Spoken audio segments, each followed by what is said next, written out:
की है। जय चामुंडा जस परिवार को सादर आमंत्रित। एक गांव ताली होना चाहिए जोरदार। आइए आपको हम तहे दिल से हार्दिक अभिनंदन हार्दिक स्वागत करते हैं। बहुत सुंदर आज के सोनडोंगरी की पावन भूया माटी चंदन है सबो दिल तमल्ला कोटि कोटि नमन है। वाप मल्ला हार्दिक हार्दिक अभिनंदन है स्वागत है।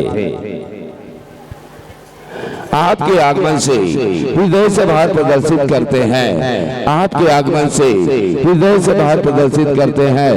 यह स्नेहिल मंच आपको अर्पित करते हैं। आइए विराजिए इस मंच पर सादर समर्पित करते हैं। धन्यवाद। आसन ग्रहण।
प्रेम से बोलो चामुंडा माता की जय हो। संगवारी हो हमन छत्तीसगढ़ के पावन धरा में रहिथन औ जिहा विराजे हमर बमलेश्वरी दाई है। आपन जम्मो झन माता के दरबार जरूर गए हो ता आज आप मन ला लेकर के सीधा मैहर के धाम लेकर के जाबो। जी हाँ हमर शारदा दाई विराजे है औ शारदा दाई के दरबार में आल्हा भगत आप मन सब जन ओकर नाम ला जानता हो। जिन माता के ऐसने भक्त है जिन जग में बहुत ही प्रसिद्ध है और सबसे पहली माता के पूजा ला करते और माता के आशीर्वाद ला पाते और वही आशीर्वाद ला आप मन तक पहुँचाए बर हमन आज उपस्थित हुए हैं। जिला जसगीत के माध्यम से आप मन के समझ प्रस्तुत करेला जाता है। कौनो गलती होही त अपने लइका समझ के क्षमा करहु क्षमा करहु। बोलो शारदा मैया की जय हो। बेटा ला काटे हैं आल्हा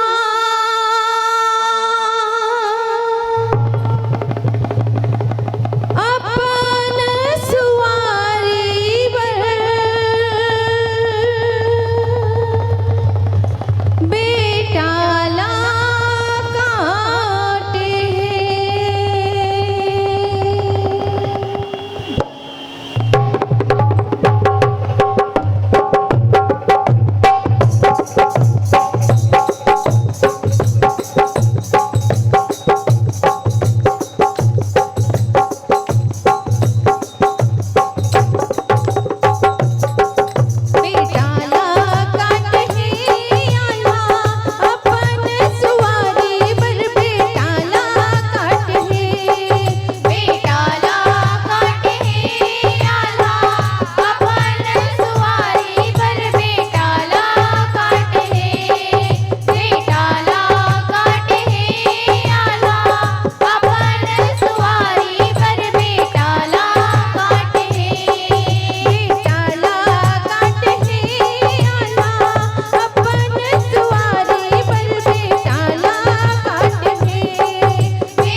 ज्वाला सिंहा ओला देख के जब मोहा के रही से तब माता के भक्ति ला करी से और माता हा ओला प्रसन्न होके ओकर दर्शन लदी से और कही से कि तोर आस ला मैं हम पूरा करहूँ जो ते मांगा था ओला में तोला जरूर दूहूँ। ज्वाला के भक्ति में प्रसन्न होके मैया दर्श दिखाए आस पूरन तोर करहूँ राजा जौन तू हर मन भाए जौन तू हर मन भाए उदाई जौन तू हर मन भाए आस पूरन तोर करहूँ राजा जौन तू हर मन भाए। यह मछला रान लहर के माता ज्वाला के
शारदा मई